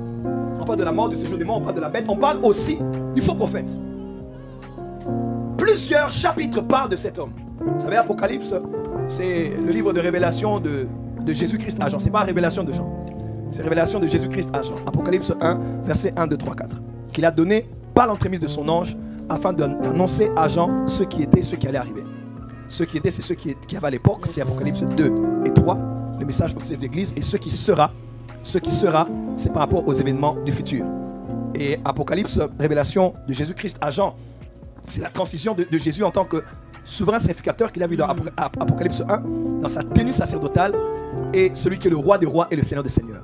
C'est quand il quitte l'onction sacerdotale vers l'onction prophétique. Apocalypse 1, il se présente à Jean. Apocalypse 2 et 3, il parle aux 7 églises. De l'époque, c'est vrai, mais aussi de notre âge, de notre dispensation. Des temps présents. Apocalypse 4, maintenant, c'est l'enlèvement. Parce que 2 et 3 parlent des temps de l'église. Mais 4 parlent de l'enlèvement. Le signe, c'est la porte ouverte dans les cieux. La trompette, c'est la même trompette que dans 1 Thessaloniciens. Et la voix qui dit monte ici. Et lorsqu'il monte, c'est l'image de l'enlèvement. Et Apocalypse 5 parle essentiellement de ce qui se passera après l'enlèvement, l'adoration de l'agneau. Quand vous voyez le texte qui dit oh non, et je pleurais parce que personne n'était trouvé digne d'ouvrir le livre de vie. À vrai dire, ce texte n'est pas un texte du passé. C'est ce qui va se passer au ciel. Quand on sera avec le Seigneur après l'avoir adoré et rendu gloire, honneur, sagesse, richesse, toutes ces 7 dimensions de gloire, c'est ce qui va se passer au ciel. Apocalypse 5, c'est l'événement qui se passera au ciel. Quand les rachetés, nous allons aller adorer. Oh, qui est prêt pour cet événement? Et c'est pendant cet événement-là que le Fils de l'homme, comme l'agneau de Dieu, sanglant, il viendra et il va briser les sceaux. C'est là maintenant qu'on aura le premier sceau. C'est le cavalier blanc. C'est l'apparition de l'Antéchrist. C'est ce qui va se passer maintenant sur la terre. Parce que sur la terre, il y aura les 7 sceaux, les 7 fléaux et les 7 trompettes. Ce sont 7 manifestations de la colère de Dieu, du jugement de Dieu sur la terre, mais de manière intensive. Elles vont aller de manière ascendante. Ça va aller de mal en pire. Ça va être terrible sur la terre. Donc sur la terre, il y aura d'abord ce qu'on appelle l'Antichrist. Certes, on parlera de la fausse religion, mais on parle aussi de la présentation de l'Antichrist lui-même. On parle de lui encore mieux dans Apocalypse 13, comme la première bête. Parce qu'en cette période-là, il y aura ce qu'on appelle la trinité satanique. Il y aura le dragon qui est Lucifer. Il y aura la bête, la première bête, c'est l'Antichrist, le leader politique. Et il y aura aussi celui qu'on appelle la deuxième bête, qui sera comme un agneau. Amen, amen. Qui sera comme un agneau. Et c'est lui qui va être le délégué, il recevra le pouvoir de l'Antichrist. L'Antichrist recevra le pouvoir du dragon et le faux prophète aura le pouvoir de l'Antichrist. Et c'est sa présence à ses côtés, aux côtés de cette autorité politique, qui va faire que le monde soit influencé. Et c'est ce prophète-là qui va gérer non seulement le domaine spirituel, mais aussi le domaine économique. Le domaine prophétique est beaucoup attaché à l'économique. Osée 8, verset 12 dit, c'est par un prophète qu'Israël est sorti d'Égypte, c'est par un prophète qu'il a été préservé. Et Israël est sorti d'Égypte par un prophète, non pas les mêmes bredouilles. Ils sont sortis avec des richesses. Ils en ont eu tellement que même après avoir fait ce qu'on appelle le veau d'or, ils en ont eu encore assez pour construire le tabernacle. Oh, tu n'as pas acclamé. Ils étaient tellement riches. Yeah. Ils ont levé les chaînes, ils ont tout donné pour le veau d'or. Yeah. Mais ils en avaient encore assez pour répondre à l'appel de fond de Moïse dans Exode 15 Exactement. et construire ce tabernacle. Mes frères et sœurs, là où le prophétique est, l'argent est. Là où le prophétique est, la provision est. Quand tu manques, il te dit va au torrent de Kérit. Parce que là où le prophétique est, il t'amène vers la provision. Je décrète et déclare sur toi et toi qui es en direct. À partir d'aujourd'hui, tu es orienté vers la provision divine. Tu ne peux pas être prophète ou être près d'un prophète et être pauvre. Ça n'existe pas. Si tu es la veuve de Sarepta, je mangerai ton gâteau. Je boirai ton eau. Mais après, ta maison ne manquera plus jamais. Je parle comme prophète et fils de prophète. Là où tu es, que la saison de la provision financière vienne. Que la saison des ouvertures financières vienne. Au nom de... Voilà pourquoi les fils d'Issachar, qui étaient les prophètes, étaient près des fils de Zabulon, parce qu'eux étaient dans le domaine économique. Quelqu'un peut dire amen très fort. Et le faux prophète sera là. Et c'est lui qui va gérer tout ce qui va se passer en cette période-là. Et il y a deux théories, je m'en vais rapidement. La première, c'est qu'on croit que l'Antichrist viendra de l'Europe. Oh, pauvre Europe. Toujours attaqué. Église catholique, le pape, comme d'habitude. Il y a tellement de l'eschatologie tourne autour de ça. L'eschatologie qu'on a hérité. On dit que l'Empire romain va encore se lever, et ainsi de suite. Et la deuxième théorie, c'est l'Antichrist sera un leader islamique. Parce que pour eux, ils croient en quelqu'un qu'on appelle le Mahdi. Cet homme aura aussi à ses côtés Issa, Jésus. Il sera comme son prophète qui viendra et dira en cette période-là que ce n'est pas moi le sauveur. Et il pointera vers cet homme qui sera le leader, qui viendra sauver le monde et détruire les impies. Il y a tellement de choses autour de ça. C'est un endroit public, je ne peux pas en parler librement, mais seulement, ce sont les deux théories qui sont là. Mais on parle d'un homme qui s'appelle le faux prophète. Si on en parle d'Apocalypse, croyez-moi, ce n'est pas à prendre à la légère. Parce que les faux prophètes ne sont pas seulement ceux qui viennent dans les maisons et ils prophétisent pour une jeune fille là de l'église, on lui donne un peu son nom, sa vie, tout ça. Non, le domaine du faux prophète est une institution spirituelle. Autant que le ministère prophétique est une institution divine, christocentrique, pour bâtir l'église, orienter le corps de Christ. Le faux prophète ou les faux prophètes ont aussi une onction prophétique impure, satanique, diabolique pour orienter. Je vous amène un peu au-delà de tout ce qu'on pense du faux prophète qui donne des faux messages. Le concept de faux prophète est un concept à prendre très au sérieux. Parce qu'ils sont à tous les niveaux, ils sont dans tous les domaines. Ils sont dans les départements de nos églises, ils passent comme invités, amis de nos pasteurs de nos églises. Ils peuvent être les pasteurs de nos églises, ils peuvent être sur les réseaux sociaux, ils peuvent être dans la politique, ils peuvent être... On a cet homme spirituel qui était aux côtés de cette autorité russe à l'époque. Vous connaissez l'histoire, n'est-ce pas? Vous connaissez l'histoire? Parce que ce sont souvent des autorités spirituelles qui orientent des autorités politiques. Que ce soit en Angleterre ou même ici, ou aux États-Unis. Il y a toujours l'autel auprès de la royauté. Quelqu'un peut dire avance prophète. Avance, prophète. Et vous ne devez pas négliger ce domaine parce que c'est ce domaine-là que le diable utilise beaucoup. Il y a des faux prophètes, mais il y aura le faux prophète. Quelqu'un m'entend? Et aujourd'hui, il y a aussi des vrais prophètes et il y a des faux prophètes. Et ça, on doit le savoir. Jésus a dit, il y aura des faux Christ, il y aura aussi des faux prophètes. Il y aura aussi des faux prophètes. Et avec moi, attention aux faux prophètes. Encore. Change de voisin, dis voisin. Attention aux faux prophètes. Alors le vrai problème, c'est Jésus qui décrit, il dit, ce sont des loups à l'intérieur, mais qui auront l'apparence des agneaux. Ah. C'est-à-dire à première vue, ils seront bien aimés dans le Seigneur. La crainte de l'Éternel. Crains beaucoup plus celui qui paraît être saint que celui qui paraît être pécheur. Parce que Jésus a dit, ils vont paraître comme des agneaux. Mais au fond d'eux, ce sont des loups ravisseurs. Vous n'avez aucune idée de ce qu'ils font en secret. Vous savez que beaucoup de pasteurs sont dans la franc-maçonnerie. Beaucoup de pasteurs. Mais eux vont faire croire au public que ce sont ceux-là qui sont dedans. C'est simple, pour détourner l'attention du public afin qu'on ne voie pas ceux qu'ils sont et font réellement en secret. Mais que faire? Ce sont ceux qui sont impurs pour la foule qui le restent en fin de compte. Heureusement que Dieu donne le discernement à l'église afin qu'on sache qui est qui. Dit amen bien. Alors le Seigneur Jésus-Christ nous a dit ceci. Je vais chuter à partir d'ici. Jésus a dit, vous les reconnaîtrez par leurs fruits. Ici j'aimerais parler sur comment discerner un faux prophète. Comment discerner, dis à ton voisin, comment discerner le faux prophète. Dis à ton voisin encore voisin. Comment discerner les faux prophètes. Encore, dis voisin. Comment discerner les faux prophètes. Première chose à discerner. On dit que vous les reconnaîtrez, c'est dans ceci. Le Seigneur Jésus-Christ a dit, vous les reconnaîtrez par leurs fruits. Premier fruit. Premier fruit. vous allez le reconnaître par la qualité de sa lignée spirituelle. Première chose, faites attention à ceux dont on ne connaît pas la lignée spirituelle.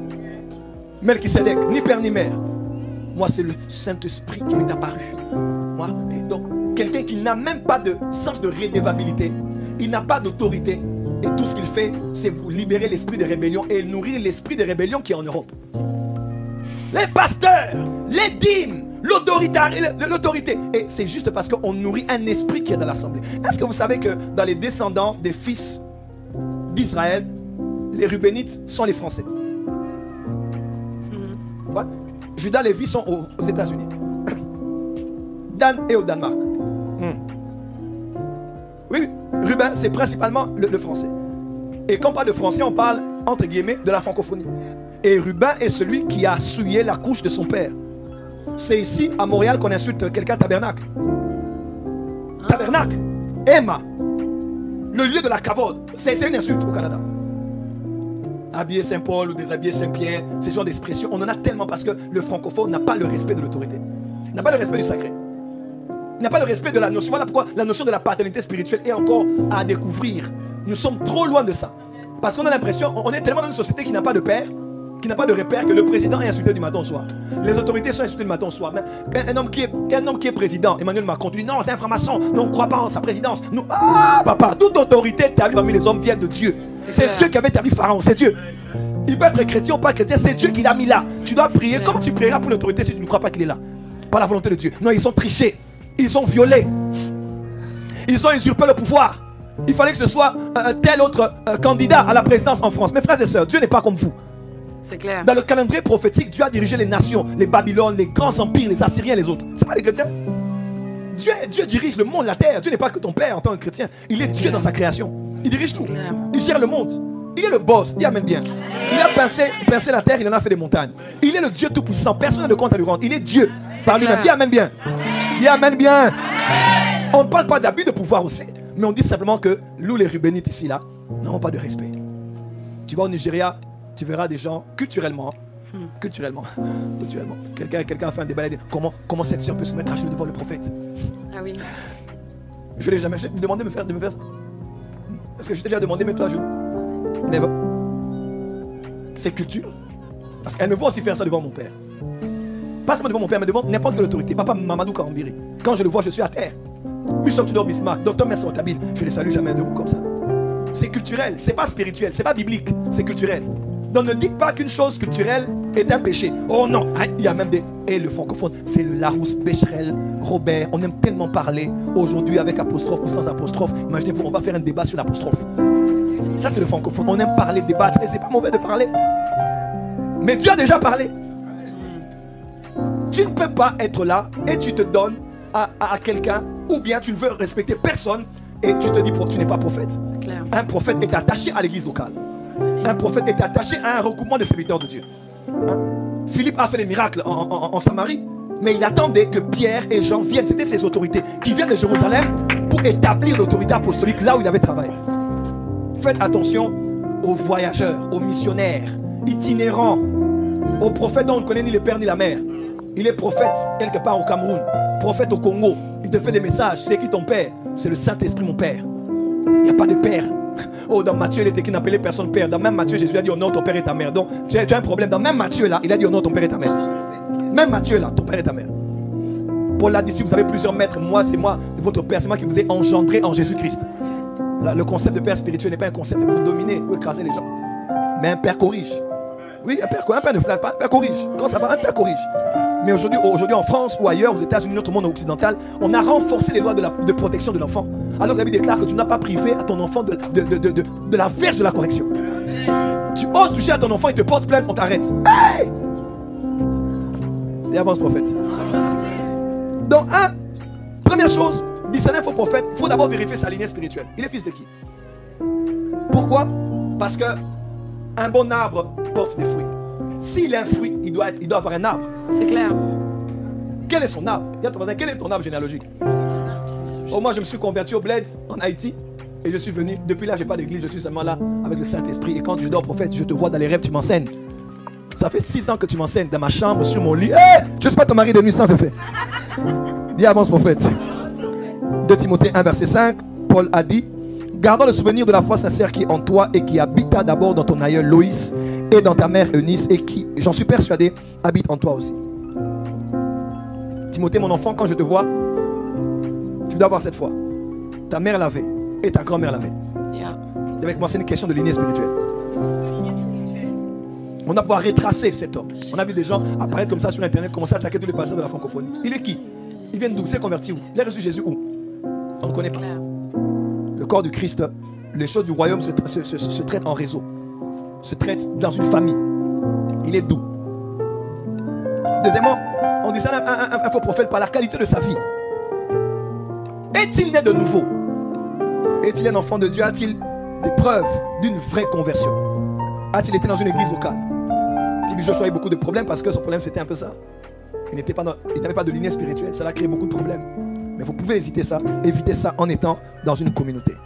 La qualité de sa vie doit aussi être prise en compte. Troisièmement, ses fruits, c'est aussi la qualité de ses disciples. C'est important. Les faux prophètes, vous allez les reconnaître par les gens de fils spirituels et des fils spirituels et disciples qu'ils produisent.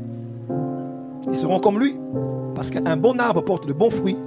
Yeah. Et un arbre mauvais porte aussi de mauvais fruits. Vous devez voir le genre de disciples qu'il produit. On a connu des mouvements ici en France, en Afrique et en Europe, où on voit un mouvement commencer à attaquer tout le monde et aujourd'hui ils ne sont nulle part. Parce que quand vous êtes toujours irrespectueux en public, vos enfants le seront aussi sur vous. C'est clair. Et vous dites que les pasteurs, les églises, les pasteurs aujourd'hui, Babylone, et sortez de vos églises, attention, les grandes églises, les méga church, c'est l'enfer, j'ai vu Jésus, j'ai vu des anges. Ah papa, c'est l'ange là ou bien c'est autre chose? Des fois ce sont les hallucinations. Tu veux tellement quelque chose que tu finiras par le voir. Mais ce n'est même pas Dieu. Et ces mouvements sont nulle part aujourd'hui. Pourquoi? Pourquoi? Parce que les gens se sont laissés aller sans avoir une base. Et on a eu beaucoup de disciples comme ça. Chacun maintenant est sorti. Yeah. Chacun est devenu autonome, indépendant. Parce que c'est l'esprit d'indépendance qu'on a montré à tout le monde. C'est vrai. Philémon 1,10, je te prie mon enfant, que j'ai engendré étant dans les chaînes, Onésime. Tite 1,4, à Tite mon enfant légitime, en notre commune foi. 2 Timothée 1,2, à Timothée mon enfant bien-aimé, que la grâce, la miséricorde et la paix te soient données. 2 Timothée 2,1, toi donc mon enfant, fortifie-toi dans la grâce qui est en Jésus-Christ. 1 Corinthiens 4,17, pour cela je vous ai envoyé Timothée, qui est mon enfant bien-aimé. Mes frères et sœurs, Paul, on a attesté l'authenticité de son ministère par les fils qu'il a produits. Les Onésime, Tite, Timothée. On pouvait voir par la qualité de vie de ces hommes, de leur enseignement, que cet homme était effectivement un bon arbre. Amen. Autre chose, la qualité de ses enseignements. Avant-dernier point. La qualité de ses enseignements. Mes frères et sœurs, c'est très important. De Tite 2, verset 7. Te montrant toi-même à tous égards un modèle de bonnes œuvres et donnant un enseignement pur et digne. Dis avec moi, un enseignement pur. Parce que le contraire, il y a des enseignements impurs. 1 Timothée 4, verset 16. Veille sur toi-même et sur ton enseignement. 2 Timothée 4, verset 3. Car il viendra un temps où les hommes ne supporteront pas la sainte doctrine, mais ayant la démangeaison d'entendre les choses agréables, ils se donneront une foule de docteurs selon leurs propres désirs. Mes frères et sœurs, une des choses qui a créé, je dirais bien, les faux prophètes, c'est l'église. C'est la foule. C'est ce que demande le peuple. C'est la démocratie. C'est les pasteurs, prêche-nous autre chose. Tu postes sur Facebook. Aujourd'hui, que Dieu te bénisse, te donne les moyens de subvenir aux besoins de ta famille. Que Dieu te donne l'argent. Avant minuit, que Dieu te visite financièrement. Quelqu'un poste pour te contredire. Prêchez la repentance. Prêchez l'enlèvement. Prêchez-nous la Bible. Et ça, c'est ce que les hommes veulent. Vous n'êtes pas censé dire à un médecin comment il doit vous soigner. Vous allez chez le médecin, si du moins vous voulez y aller. Vous y allez. Il fait le diagnostic. Il vous dit comment vous devez être soigné. Ce n'est pas à vous en venant vous dire, prophète, fais ceci, fais cela. Non, non, non, non. Moi, j'ai toujours dit, dans le ministère prophétique, j'ai la capacité de prophétiser pour tout le monde ici. Mais je ne le ferai pas, forcément. Parce que je ne veux pas faire les choses parce que les gens ont la démangeaison. Ils veulent entendre ces jours-ci un tel message. Prêchez-nous la sainteté. La sainteté n'est même plus pour changer. La sainteté, c'est maintenant pour l'orgueil spirituel. Nous, chez nous, c'est la sainteté. Nous, chez nous, c'est la crainte de Dieu. Papa, la crainte de Dieu, c'est dans ton cœur. Si chacun doit prendre un écran géant, exposer ce qu'il y a en secret, même les grands prédicateurs là ne parleront pas. Tu n'as pas dit à quelqu'un, prêche-nous d'abord les finances, prêche-nous la sainteté, prêche-nous l'enlèvement. Tu ne connais pas l'enlèvement? Oh, cherche d'abord le royaume. Toi, tu n'as pas trouvé le royaume. Hein? Oh non, le roi, papa. Moi, je veux le reste. Le royaume, je l'ai déjà. On dit amen bien. Jésus nous a donné les clés du royaume. Les clés du royaume. Quand tu as les clés, tu entres dans la maison. Vrai ou faux? Amen. Oh, cherchez d'abord le royaume. Papa, moi j'ai trouvé le royaume. Maintenant, c'est les restes que je veux. Les Lamborghini là. Dis amen bien. Dis amen bien. Dis avec moi le reste. Non, lève-toi avec moi un peu. Je me dis que tout le monde. Dis à ton voisin, j'ai déjà le royaume. Je suis fils du royaume. Dis, je suis dans le royaume. Donc, marche dans le royaume. Marche. Maintenant, regarde ton voisin, dis voisin. Le royaume, je l'ai déjà. Je veux le reste. Un bon foyer, un bon salaire, mes entreprises qui prospèrent, des immeubles partout, hein? des actions dans des choses. Dis amen bien. Que le reste te soit donné au nom de Jésus. Hey! C'est quoi cette histoire? Cherchez le royaume jusque quand? Mettez-vous, s'il vous plaît. Dernier élément. On reconnaît un faux prophète par l'objectif de son ministère. Que poursuit-il? De notre nom, on dit, si quelqu'un dit des choses qui s'accomplissent, mais après vous dites, tournez-vous vers d'autres dieux, alors lui, vous devrez le lapider. Parce que ce n'est pas toujours l'accomplissement d'une prophétie qui doit nous pousser à croire en la véracité d'un prophète. Il peut dire des choses vraies, l'objectif poursuivi est lequel?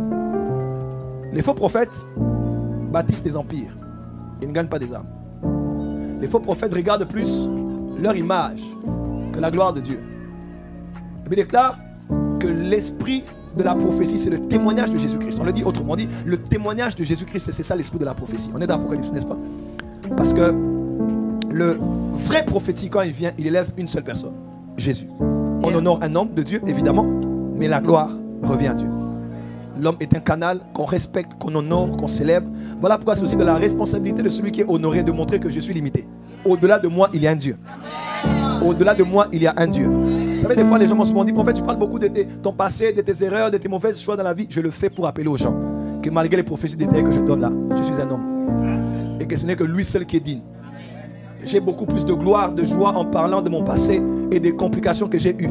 Pour que les gens se souviennent que je ne suis pas Dieu, je ne suis pas un ange. Je peux faire des miracles avec Dieu. Je peux être élevé, je peux être béni. Mais je suis un homme comme vous, fait de chair et de sang. Mais qui a trouvé grâce aux yeux de Dieu. Quand nous sommes à genoux, quand nous allongeons à terre pour prier, c'est pour nous, mais c'est aussi pour lancer un message. Moi je suis là, mais lui il est plus haut. Un vrai prophète, vous le verrez par la finalité de ce qu'il poursuit. Par la finalité. La finalité n'est pas dans ce qu'on voit. Il peut être bien habillé, faire une belle photo, c'est pas qu'il est faux prophète, non.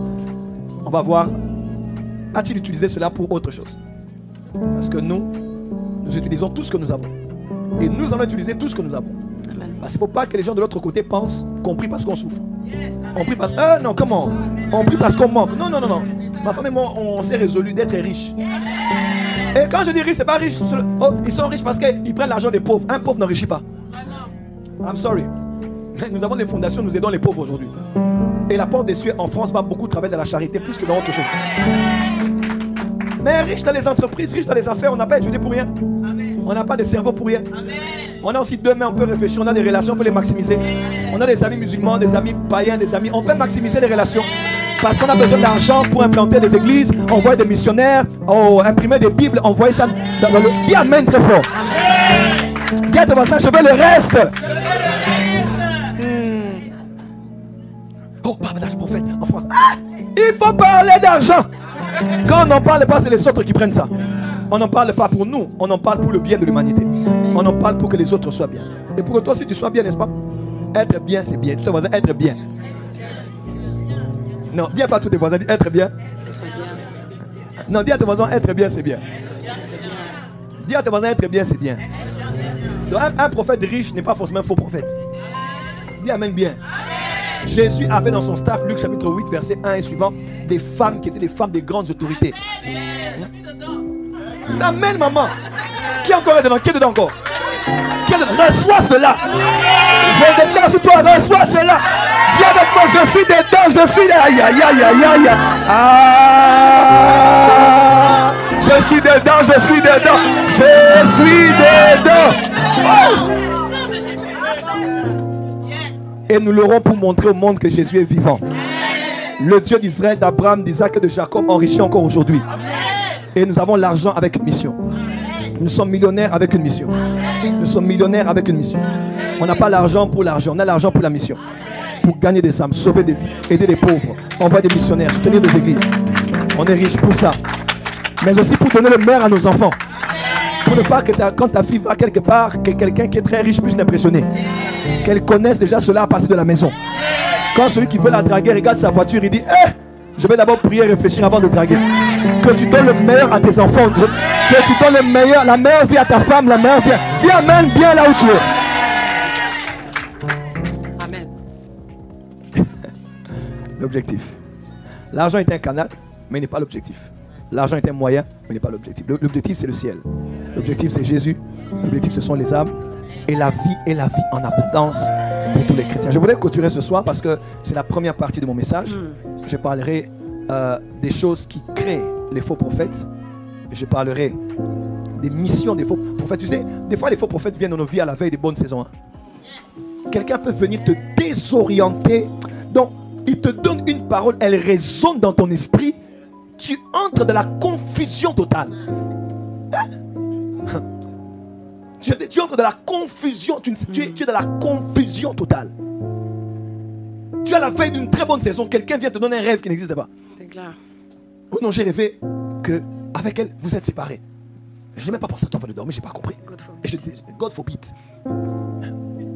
Oh, je sais pas, j'ai rêvé que tu as perdu la grossesse. J'ai rêvé que tu es morte. Comment il faut prier, hein? Il y a des rêves qui sont envoyés par l'enfer. Au travers même de quelqu'un qui n'est pas un faux prophète, un chrétien. Parce que même Pierre a eu une compassion négative qui a failli faire fuir Jésus de Jérusalem. Si. Ah, Dieu ne plaise. Faites attention aux compassions diaboliques. Et vraiment, tu jeûnes comme ça, vraiment. Tu maigris déjà comme ça. Diminue un peu. Ma croix, c'est ma croix. Mon chemin, c'est mon chemin. Je sais où je vais, je connais le prix à gagner et je connais le prix à payer. Et je paye le prix à cause de là où je vais avec Dieu. Mes frères et sœurs, faites très attention. Les temps sont mauvais. Il y a des gens qui pourront venir vous dire des choses ou des gens qui seront vraiment des faux prophètes. Il te fait un message sur Facebook et te dit je dois te parler, c'est urgent. Tu dis peut-être que c'est Dieu. Hein? Tu pars par WhatsApp, il te donne un message qui dévie ta vie. Voilà pourquoi, chers prophètes, faites attention de prophétiser aux gens n'importe comment. Les gens croient en Dieu, ils veulent entendre Dieu, ils prient chaque matin pour entendre Dieu. Mais quand tu te mets devant ces personnes et qu'elles croient en toi et en ce que tu dis, elles peuvent dire amen à une parole qui peut dévier totalement leur vie de leur trajectoire. Ce n'est pas ton mari, quitte-le. Ce n'est pas ta femme, quitte-la.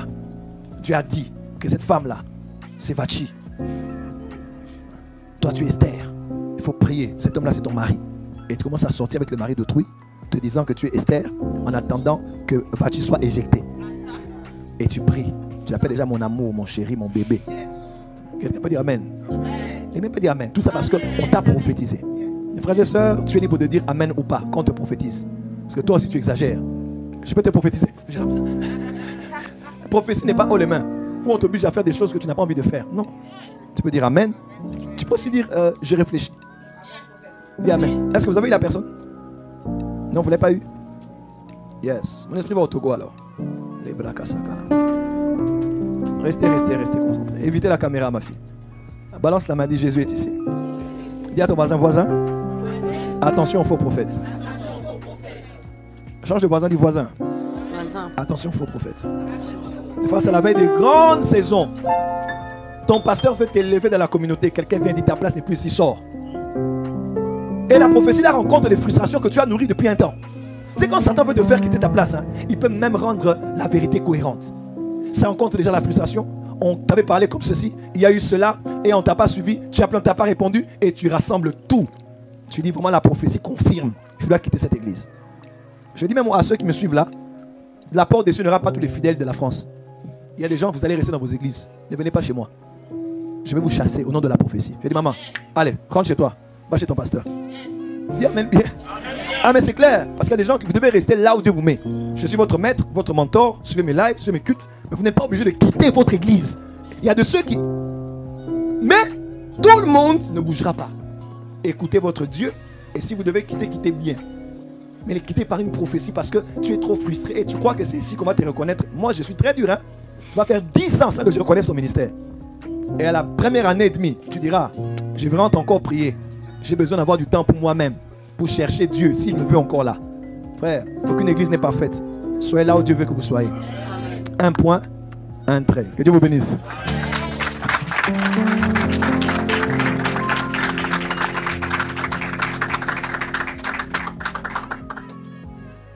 Je te loue, je t'adore, je t'élève, roi de mon cœur. Je te loue, je te chante, je te célèbre, roi de mon cœur. Lève la voix, commence à prier là où tu es. Yes. Je sens une fraîche onction ici. Je sens une fraîche onction ici. Je sens une fraîche onction ici. Est-ce qu'on peut d'abord acclamer pour le Seigneur? Levons-nous dans la présence de Dieu. Je sens la direction. Je sens la direction. On va prier comme ceci. Changez-moi de mélodie, maman. On va prier comme ceci. Je veux que tu pries contre toutes les fausses prophéties, contre tous les faux rêves, contre toutes les fausses visions que l'on t'a données ou que tu as reçues. Il est écrit, tout ce qui n'a pas été sémé par mon Père sera déraciné.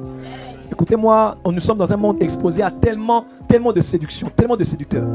À partir d'aujourd'hui, Seigneur, je prie que tu m'accordes le discernement. Que tu m'accordes le discernement. Lève la voix, commence à prier. Commence à battre les mains et à prier. Je renonce à toute parole qui est sortie, qui n'est pas de Dieu. Je renonce à toute parole qui est sortie, qui n'est pas de mon Créateur. Père, je prie afin qu'à partir de ce jour, tu me donnes le discernement, afin que je sache reconnaître les fausses prophéties. J'annule toutes les fausses prophéties de ma vie, toutes les fausses indications, dont je ne vois plus le rêve que tu nous sens déclaré dans ma vie. Car il y a la mochée de Sakara.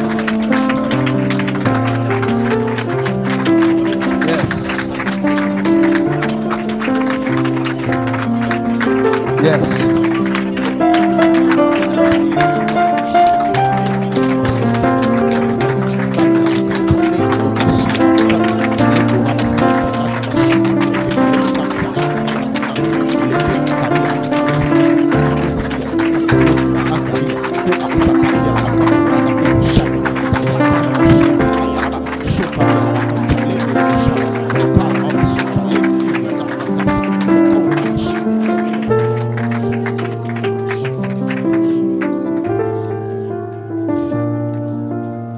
Deuxième point de prière et dernier point de prière. Yes.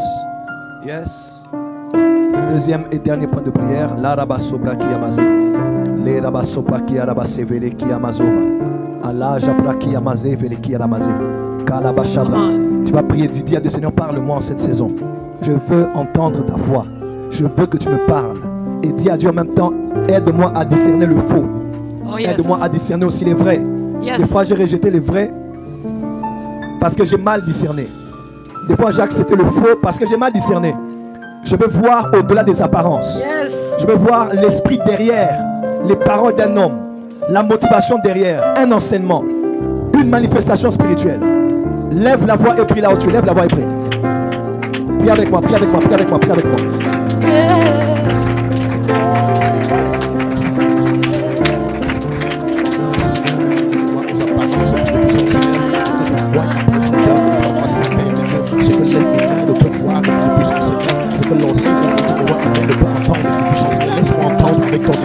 Laisse-moi voir par ton esprit afin de discerner ce qui vient de toi et ce qui vient de l'ennemi éternel. Afin de discerner, oh mon Dieu, mon roi, afin que ce qui vient de toi et que tu puisses continuer à reconnaître, oh mon Dieu, mon roi, ta voix parmi mille. Reconnaître, oh mon Dieu, mon roi, ta voix parmi 100 000. Reconnaître ta voix, oh Dieu, ta voix Seigneur avec Dieu. Père, parlez, oh mon Dieu, mon roi, de puissance, Seigneur avec Dieu, comme Michel était de puissance. Seigneur, parmi 1000 prophètes, oh mon Dieu, mon roi, que ça se reconnaît la voix du vrai prophète.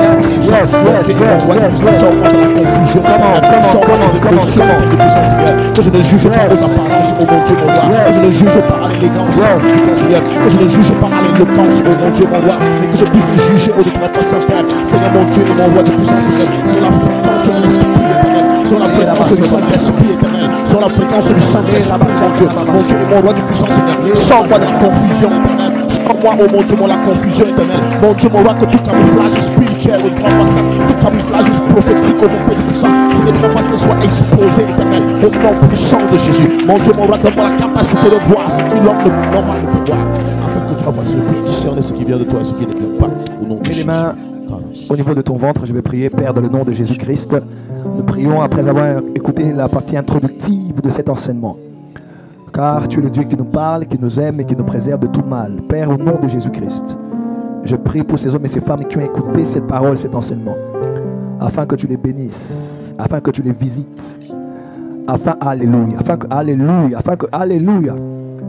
tu les visites. Afin que tu les visites. Aide-nous à discerner le faux. Aide-nous aussi à discerner le vrai.